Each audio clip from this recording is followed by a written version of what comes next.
Donc, je m'appelle Pierre Garcia, je suis chercheur en biologie évolutive et particulièrement en microbiologie. Je m'intéresse à l'évolution des systèmes biologiques et particulièrement à l'évolution du métabolisme chez les bactéries et les archées. Pour comprendre ce que ça veut dire, il faut comprendre un peu comment fonctionne une cellule. Donc, dans une cellule, il y a de nombreuses réactions chimiques qui se produisent avec deux buts principaux. Tout d'abord, récupérer de la matière pour construire la cellule et ensuite produire de l'énergie. Dans une cellule humaine, par exemple, quand on mange des pâtes ou du riz, le sucre qui est contenu dans ces aliments va être littéralement décomposé pour faire d'autres molécules essentielles telles que de l'ADN, des lipides, des protéines et même à nouveau des sucres. Mais également produire de l'énergie sous forme d'ATP, qui est une sorte de carburant universel pour les cellules. Ces réactions chimiques sont en fait effectuées par des protéines dont les plans de construction sont les gènes, contenus dans les génomes de chaque organisme. Ces protéines, qu'on appelle des enzymes, agissent comme des petites machines qui transforment une molécule A en molécule B.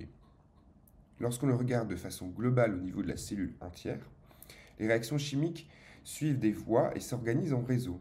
Cela ressemble beaucoup à une carte de métro avec des points d'entrée et des points de sortie, les stations périphériques, des voies, les lignes de métro, et des nœuds centraux, les stations centrales comme Châtelet à Paris par exemple. Le bon fonctionnement d'une cellule repose ainsi sur la fluidité du trafic de ce réseau afin d'approvisionner la cellule en matériaux nécessaires pour son développement et en énergie. Ensuite, il faut s'imaginer qu'il y a autant de réseaux possibles que d'organismes sur Terre, au même titre qu'il y a différents réseaux de métro dans chaque ville. Néanmoins, et c'est là où la comparaison avec le métro s'arrête, les réseaux partagent tous des portions en commun, qui sont en fait héritées de l'ancêtre le plus lointain que l'on peut retracer, le dernier ancêtre commun universel. Ces voies importantes contiennent des molécules cruciales. Par exemple, tous les organismes synthétisent les briques d'ADN de façon similaire, parce que l'ADN, c'est la base du vivant.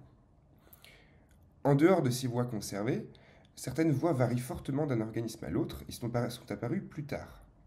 Ça peut être une nouvelle voie pour faire exactement la même chose que précédemment, une réutilisation de portions de voies pour synthétiser une autre molécule, ou encore des nouvelles lignes pour synthétiser de nouvelles molécules.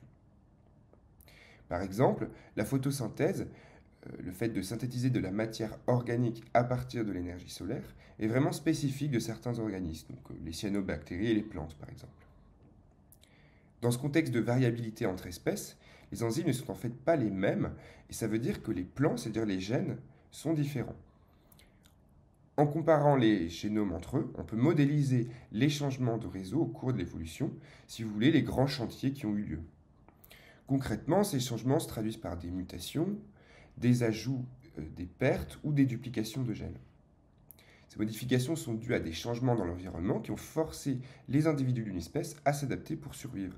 Et à la fois, les possibilités sont contraintes par l'existence du réseau de base. On ne va pas refaire tout le réseau de métro, ça serait trop compliqué. Donc dans toute cette complexité, mon travail, c'est d'établir la diversité des métabolismes et de comprendre quand et comment ils ont été mis en place durant l'histoire du vivant. Pour la diversité, on va chercher dans les génomes les gènes qui codent pour les enzymes des voies métaboliques et dire chez qui on les retrouve et chez qui on ne les retrouve pas. Pour la question du quand, on peut dater certains événements et les recouper avec des événements géologiques, comme par exemple l'apparition de l'oxygène sur Terre.